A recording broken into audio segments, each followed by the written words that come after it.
How to log into your First Citizens Bank's online banking account. Hey everyone, welcome back to another tutorial video. In today's video, I'll show you how you can log into your First Citizens Bank. So to do that, simply go to any web browser of your preference and in the web address bar type in First Citizens Bank. After that, tap on the first link, which is firstcitizens.com. Now you will be taken to the home screen of First Citizens Bank, where in order to log into your account, you'll have to basically tap on the login option on the top right corner of your screen. After that, choose in your login type. It may be First Citizens, Digital Banking, Commercial Advantage, Wealth, or other services. So since we are here to log into our digital banking or online banking account, we'll simply enter our ID, password, and once you tap on the option login, you'll have successfully logged into your First Citizens Bank's online banking account.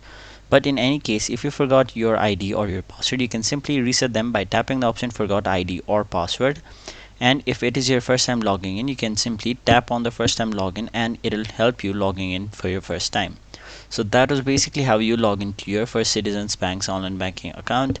That was it for this video. Hope this video was helpful to you guys, and if it was, make sure you like this video and subscribe to our channel so that you don't miss out on further videos such as these.